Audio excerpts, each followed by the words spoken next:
저희 가족은 해마다 휴가철이면 해외의 유명 관광지로 장기간 여행을 다녔고, 남들은 평생의 꿈으로 여기는 크루즈 여행도 여러 번 했어요. 우와, 엄마 저거 돌고래 맞지? 그래, 배 주위를 계속 맴돌고 있네. 우릴 반겨주는 것 같아. 사진 찍어줘. 호화로운 크루즈선을 타고 유유히 태평양을 가로질러 가며 돌고래들과 인사를 하던 기억이 아직도 또렷하게 남아 있습니다. 우리 이번 겨울엔 어디로 갈까? 따뜻한 남미로 가볼까? 해외는 많이 가봤잖아요. 난 스키 타고 싶어요. 그럼 강원도에 콘도 빌려놓을 테니까 방학 동안 친구들 데리고 가서 마음껏 놀아라. 어릴 땐 해외로 돌아다녔지만 고등학생이 되자 전 스키에 흠뻑 빠졌고, 겨울방학이 오기만을 기다렸고, 여름이면 경치가 좋은 곳으로 캠핑을 다녔죠. 어릴 땐 사람들이 모두 다 이렇게 풍족하게 사는 줄로만 알고 있었는데, 고등학교를 다닐 때 세상엔 돈이 없는 사람도 있다는 걸 알게 되었죠. 고등학교 같은 반 친구 중에 유독 외톨이처럼 잘 어울리지 못하는 애가 있었어요. 잘 씻지도 않는지 몸에선 냄새가 나서 모두 가까이 하려고 들지 않았죠.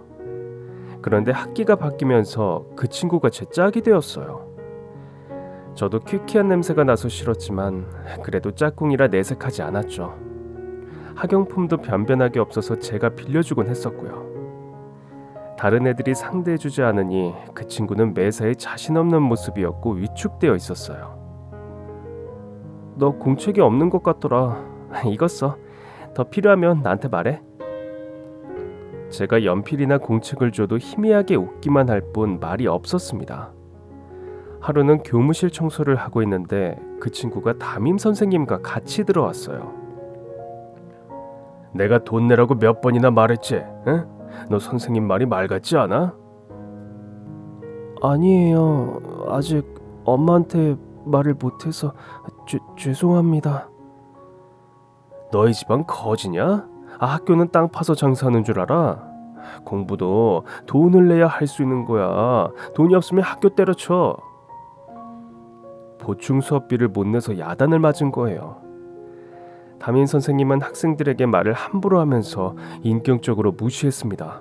모든 선생님이 그렇진 않겠지만 그는 교사 자격이 없는 사람이라고 생각해요. 우린 장난삼아 돌을 던지지만 돌을 맞은 개구리는 죽듯이, 선생님이 별 생각 없이 던진 말에 크게 마음의 상처를 받은 친구는 얼마 뒤에 자퇴를 하고 말았습니다. 그리고 몇 달 뒤에 우연히 만난 친구는 중국집 배달원으로 일하고 있었죠.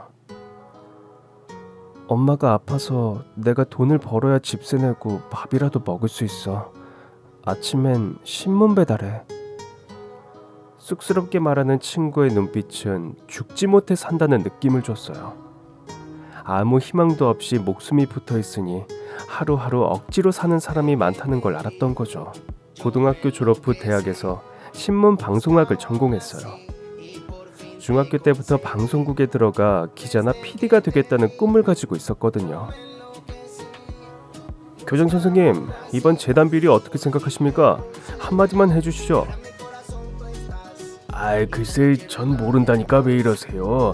학교까지 찾아와 이러시면 곤란합니다. 그만하세요. 부탁드립니다.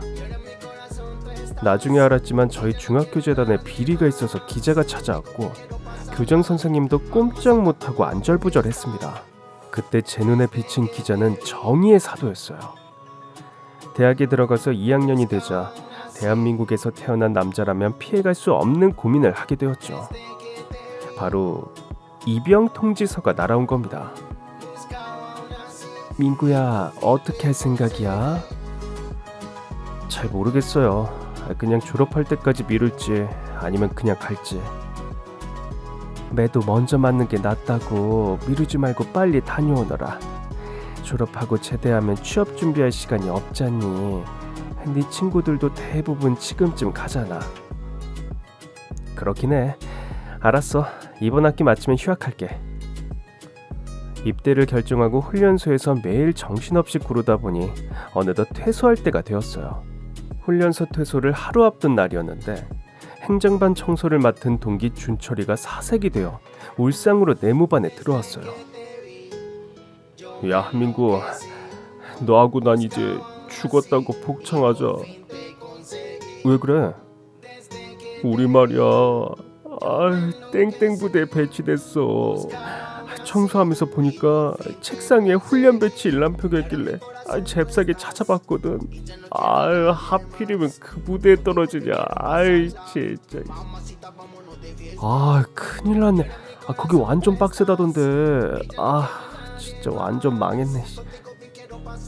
땡땡 부대는 훈련이 빡세기로 악명이 높은 전방 전투 부대여서 모든 훈련병들이 제발 거기만 피하게 해달라고 기도를 했죠. 하늘이 돌보지 않아 준철이와 제가 당첨된 겁니다. 전 모든 걸 하늘에 맡기고 강원도에 있는 부대로 갔습니다. 준철이와 전 다른 중대에 배속되어 헤어지게 되었어요. 우리 꼭 살아서 다시 만나자.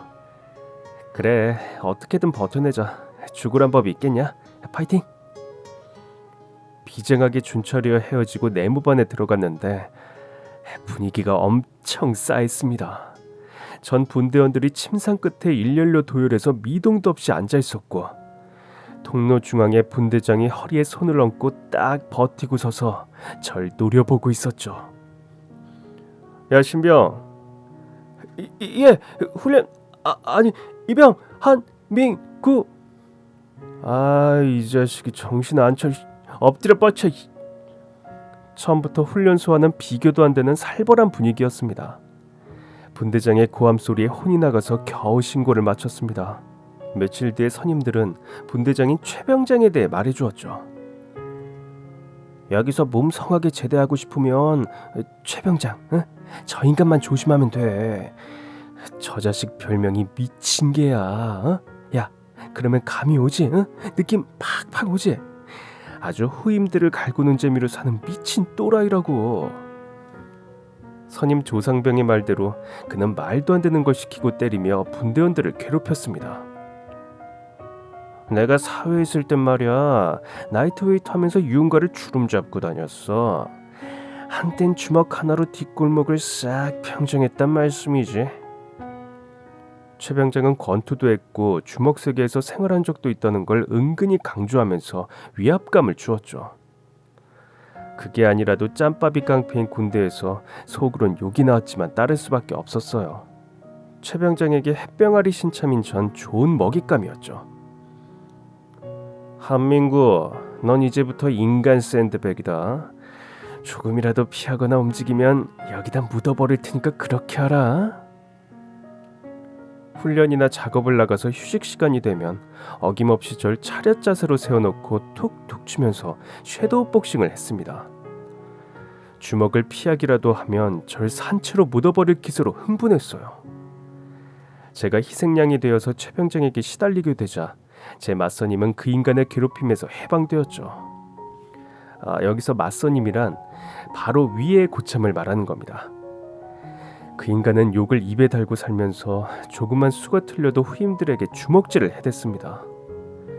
그때도 사병들 간의 가혹행위는 금지하고 있었지만 지금처럼 엄격하게 통제하지는 않았죠. 장교들도 은근슬쩍 모른 척했고 경우에 따라선 때려서 군기 잡으라고 선임들에게 주문하기도 했답니다.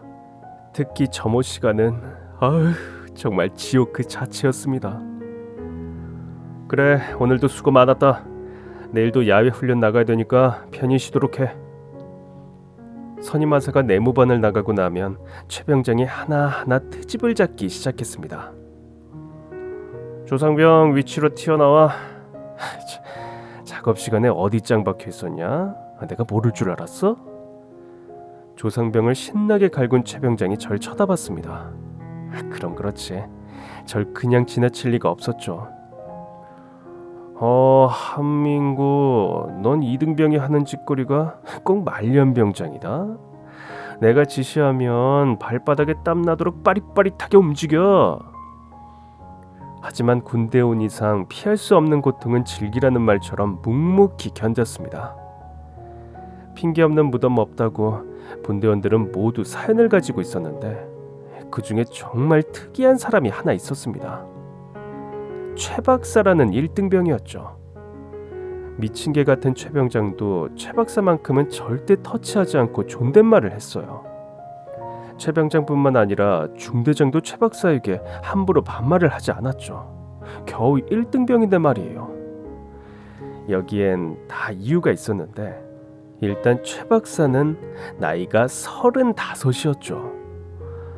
뭐하다가 30이 넘어서 장교도 아니고 그것도 사병으로 군대에 왔는진 모르겠지만, 나이빨이 있으면 아무리 싸가지는 밥 말아먹은 최 병장도 함부로 대하지 못했던 거죠. 그는 모든 작업이나 훈련에서 열애대였습니다. 단체 기합이나 점호조차 열애였어요. 나도 들은 말인데 국내에서 대학원을 마치고 미국으로 건너가가지고 박사 학위 받고 대학에서 강의하다가 귀국했대. 공부한다고 미룰 수 있는 만큼 미루다가 결혼까지 한 뒤에 온 거라고. 듣자하니 집안도 재력가에 엄청 빵빵하대. 그러니까 장교들도 잘 보이려고 굽신굽신 거리는 거야. 그냥 나이 많아서 대접받는 게 아니라고. 최 박사는 장교들의 배려하에 여름엔 시원하고 겨울엔 따뜻한 행정반을 지키고 앉아 있었습니다. 한여름에 하루 종일 훈련받고 지쳐서 헥헥거리며 내무반에 들어오면 최 박사는 딱하다는 표정을 지었죠. 이 더운 날씨에 뺑뺑이 치느라 고생들 했어. 내가 시원하게 콜라 쏠 테니까 PX 가자. 콜라를 마시면서 맞은편에 앉은 최 박사에게 궁금했던 걸 물었습니다. 박사님, 제가 들으니까 미국에서 공부하셨다고 하던데 맞아요? 그래, 한국에선 응용수학 박사를 받았고 미국에선 기계공학으로 박사 받았지. 그러시면 그냥 국적 포기하고 미국 시민권 받으시지 그러셨어요. 그럼 군 문제도 해결되잖아요. 물론 그렇지. 그런데 난 큰 꿈이 있어서 귀국을 선택했어. 그리고 군대 때문에 미국 사람으로 살 생각은 조금도 없었거든. 그럼 박사님 꿈은 뭔가요? 그건 아직 구상 중이라 지금은 말할 수 없어. 언젠간 내 머릿속에 있는 생각들이 꿈틀거리다 밖으로 나와서 자리를 잡으면 지금까지 몰랐던 새로운 세상이 펼쳐질 거야. 뭔가 저 같은 보통 사람과는 생각하는 차원이 한 단계 높다는 느낌을 받았습니다. 아무래도 지나치게 많이 배워서 그런 것 같았죠. 하루하루 고된 훈련과 최 병장에게 시달리는 사이에 6개월이 훌쩍 지났지만 운이 따르지 않아 후임이 들어오지 않았습니다. 그러다 벽돌 한 장을 더 얹어서 일병이 된 뒤에 기다리고 기다리던 후임을 받게 되었습니다. 이병 한준호 신고합니다. 신병, 넌 뭐하다 들어왔냐?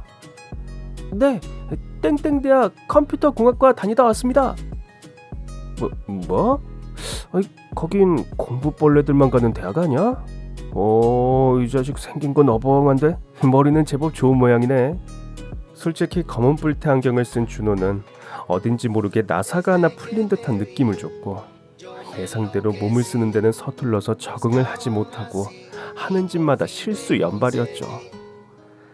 준호는 고문관으로 선임들에게 단단히 찍혔고, 특히 최 병장이 가만둘 리가 없어서 매일 괴롭힘을 당합니다. 넌 삽질도 할 줄 모르냐? 진짜 그따위로 해서 언제 작업 끝낼 거야? 확실히 하겠습니다. 너 내가 좋은 말로 하니까 모르겠지? 차려. 최 병장은 준호를 인간 샌드백으로 세워놓고 고양이가 쥐를 가지고 놀듯이 했습니다. 호되게 당하고 풀이 죽어있는 준호를 위로하며 다독여줬어요. 거꾸로 매달아도 국방부 시계는 간다. 3개월만 견디자. 3개월. 최 병장의 저녁까지 남은 시간이었죠. 최 병장에게 찍힌 준호를 돕다가 괜히 불똥이 튈까봐 다른 분대원들은 모른 척했지만 전 그럴 수 없었습니다. 제가 편해지겠다고 궁지에 몰린 후임을 모른 척할 수는 없었던 거예요. 준호야, 전투화를 그렇게 닦으면 광이 안 나. 잘 봐. 약만 잔뜩 바른다고 되는 게 아니야. 세상 모든 일은 요령이란 게 있어. 군대도 마찬가지야. 자, 이렇게 손목 스냅으로 닿는 게 중요해. 네, 앞으로는 가르쳐 주신 대로 열심히 하겠습니다. 훈련 뒤에 총기를 분해해서 청소하는 법도 가르쳐주고 그동안 몸으로 터득한 최병장의 기분을 맞춰주는 비법도 알려주면서 친해지게 되었죠. 준호는 저를 믿고 열심히 따라했고 선임들 몰래 PX에 데리고 가서 컵라면을 사주기도 했습니다. 두어 달이 지나자 사적인 대화도 하는 편한 사이가 되었어요. 부모님은 중학교만 겨우 졸업하셨습니다.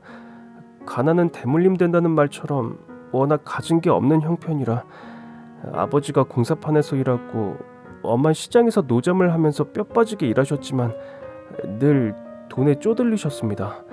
아버지가 현장에서 사고를 당해 돌아가신 뒤로 엄마는 혼자 제 뒷바라지하느라 고생을 너무 하셨습니다.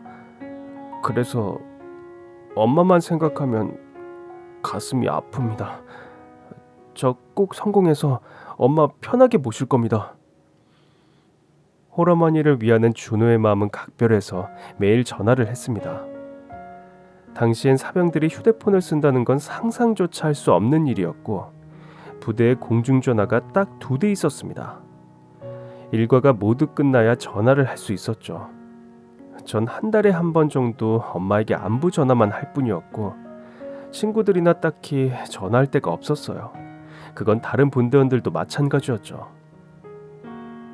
우리 엄만 내가 전화하면 뭐라고 하는 줄 아냐? 아이고 이놈아, 뭐하러 비싼 요금 물면서 전화질이야? 어? 쓸데없이 전화하지 마라. 아휴, 이러신다고. 아들 군대 보내놓고 이 천하태평인 사람은 아마도 우리 엄마밖에 없을 거야. 대부분 특별한 일이 없으면 시외통화 요금 때문에 전화를 잘 안 했어요. 하지만 엄마와 통하는 게 일과처럼 된 준호는 그날도 점호 시간 전에 전화를 했고 그날따라 통화가 길어졌는데 뒤에서 기다리던 다른 소대 선임이 열을 받았습니다. 아, 이 자식이 전화기 전세 냈나. 곧 점호 준비해야 되는데 야, 뒤에 기다리는 거 안 보여? 아, 진짜 이등병 나부랭이가 죽고 싶네. 빠져가지고. 죄송합니다. 엄마가 계속 말씀하셔서 끊을 수가 없었습니다. 뭐? 야, 그럼 나는 엄마 없냐? 어? 야, 너만 엄마 있냐고. 화가 난 선임에게 욕을 먹고 덤으로 싸다구까지 맞았습니다. 늘 그렇지만 준호는 엄마 전화만 하고 나면 표정이 아주 좋지 않았어요. 한일병님, 모레 휴가 가시지 말입니다. 그래. 필요한 거 있으면 말해. 내가 사다 줄게. 필요한 건 없고 부탁드릴 게 한 가지 있습니다. 저희 집에 한 번만 들러서 엄마한테 저는 잘 지내니까 걱정 마시라고 전해주시면 안 되겠습니까? 죄송합니다. 저 이런 부탁 드리면 안 되는데 어머니가 너무 걱정돼서 그렇습니다. 아, 우리 사이에 죄송할 게 뭐가 있어. 알았어, 내가 잠깐 들릴게. 1년 만에 서울역에 내리니 새삼 감회가 새로워졌어요. 익숙했던 모든 것들이 낯설었고 마치 교도소에서 징역 1년을 살고 출소한 느낌이었죠. 아유, 세상에, 얼굴이 아주 까맣게 탔구나. 아유, 얼마나 고생이 많니. 아유. 엄만 절 보자마자 눈물부터 보이셨고 아버지도 건강한 모습으로 집에 온 절 반겨주셨어요. 다음 날부터 친구들과 어울려 시간을 보냈습니다. 휴가 땐 아무 생각도 하지 말고 매일 술에 쩔어 살다가 복귀하는 거야. 내가 그랬다고. 야, 자 마시자. 뺑이 치는 민구의 건강한 군 생활을 위하여. 복귀하는 날을 하루 앞두고 준호의 집을 찾아갔습니다. 준호의 집은 산동네였는데 미로를 연상시키는 비좁은 골목이 얽혀 있어서 집을 찾는 게 쉽지 않았어요. 골목 양 옆으로 다 쓰러져가는 판잣집들이 다닥다닥 붙어 있었습니다. 한참을 헤매다 리어카에 폐지를 잔뜩 싣고 오는 할머니에게 길을 물었어요. 저 할머니, 땡땡 번지가 어디쯤인가요? 내가 그 집에서 사는데 무슨 일이에요? 네? 혹시 장준호 어머니 되시나요? 아유, 맞아요. 준호가 내 아들이에요. 저는 군대에서 준호하고 같이 생활하고 있습니다. 어머니께 안부 전해달라고 해서 제가 대신 찾아왔어요. 아유, 그런가? 아유, 반갑네. 근데 집이 누추해서 어쩌나? 리어카는 이리 주시고 앞장서세요. 준호 엄마는 나이보다 아주 늙어 보였습니다. 아직 환갑도 안 된 나이였지만 70을 넘긴 할머니 같았거든요. 아마 고생을 너무 많이 해서 얼굴이 상해버린 것 같았죠. 어머님의 리어카를 대신 끌고 집으로 갔습니다. 아주 낡고 초라한 단칸방이었어요. 준호는 어릴 때부터 똘똘하고 총명했어요. 초등학교 때 선생님이 하도 권해서 영재 테스트를 받았는데 보기 드문 수재라고 모두 놀랐었다고. 당장 영재학교로 보내라고 했지만 아휴, 형편이 따라줘야 말이지. 고등학생이 되더니 고물상에서 고장난 컴퓨터를 하나 얻어와서 혼자서 낑낑대며 고쳐가지고 중고 가게에 팔아서 생활비에 보태는 거야. 그 뒤로 고물상에서 고칠 만한 컴퓨터가 있으면 준호를 줬었지.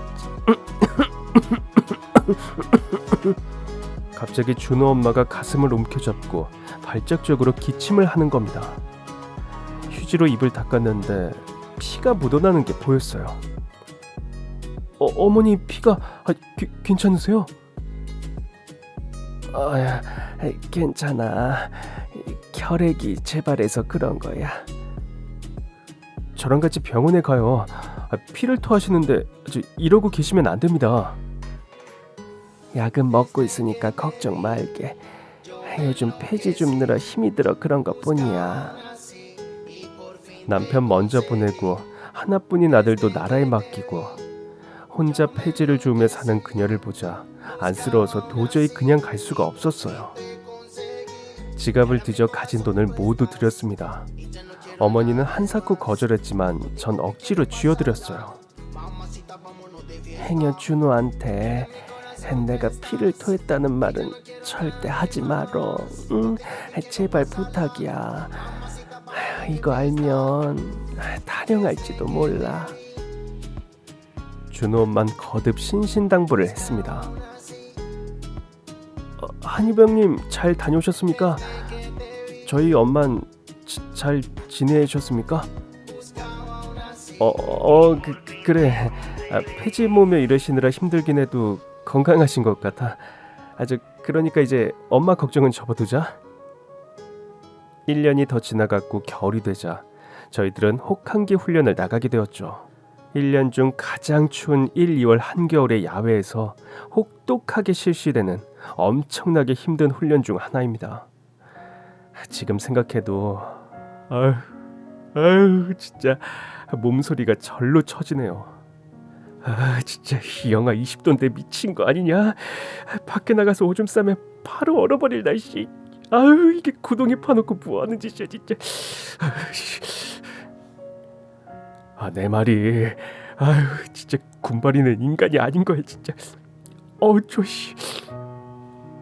그날은 아침부터 한방눈이 마구 퍼부어서 앞이 거의 보이지 않아 계획한 훈련은 취소하고 제설 작업 후에 참호에서 뒹굴며 대기하고 있었죠. 추웠지만 오랜만에 편하게 누우니 잠이 쏟아졌습니다. 점심시간이 되었는데 문제가 생겼어요. 부대원들이 먹을 밥과 국을 실은 트럭이 눈 때문에 못 올라오니 가지러 내려가야 했습니다. 저와 준호도 차출되어 내려갔고 국통을 들고 산을 올라던 준호가 미끄러져서 발목을 삐고 말았습니다. 준호야, 괜찮아? 죄송합니다. 발목을 삔 것 같습니다. 걷질 못하겠습니다. 내가 부축해 줄 테니까 어서 일어나. 전 절뚝거리는 준호를 부축해서 돌아왔는데 최 병장은 국을 쏟았다고 준호를 쥐잡듯이 몰아세웠어요. 다친 사람한테 너무한다는 생각이 들어서 전 대들었습니다. 최 병장님, 국통 아픈 게 무슨 대수라고 다친 애를 쥐잡듯이 갈구십니까? 그만하시면 안 됩니까? 야, 한상병, 너 쥐약 먹었냐? 와, 군대 많이 좋아졌다. 후임이 선임한테 막 대들고. 예전 같으면 주눅이 들었겠지만 이젠 짬밥과 서열이 제법 있는 상병이라 전과는 달리 대차게 나갔습니다. 그러자 최병장도 당황한 것 같았죠. 얼굴이 벌개져서 소리를 질렀지만 주먹질을 함부로 하진 못했으니까요. 야, 무슨 일이야? 어? 최병장, 너 또 후임들한테 꼬장 부렸냐? 아무것도 아닙니다, 선임하사님. 아이고, 그럼 빨리 밥이나 쳐 드세요. 훈련 받아야 될 거 아니야. 선임하사가 나타나자 최병장이 꼬리를 내리고 말았죠. 훈련이 끝나고 며칠 후에 준호와 최 박사는 군단본부로 한 달간 파견을 가게 되었습니다. 준호는 자주 행정반에 불려가곤 했는데 사단도 아니고 군단에 파견을 가다니 모두들 무슨 일인지 의아하게 생각했어요. 더 놀라운 건 복귀한 준호가 포상휴가를 받은 겁니다. 파견 가서 무슨 짓을 했길래 포상휴가를 받았냐? 컴퓨터 프로그램 작업을 조금 했습니다. 그랬구나. 하여튼 잘 됐다. 올 때 아주 좋은 잡지, 알지? 그거 사가지고 와라. 준호는 엄마를 만날 생각에 입이 귀에 걸려서 휴가를 갔죠. 그런데 일주일 후에 복귀한 준호의 표정이 죽는 날 받아놓은 사람 같았습니다. 그러더니 초병 근무를 서다가 혼자 울고 있는 걸 봤습니다. 야, 너 왜 울어? 집에 무슨 일이라도 있어? 혹시 어머니 건강이 더 안 좋아지신 거야?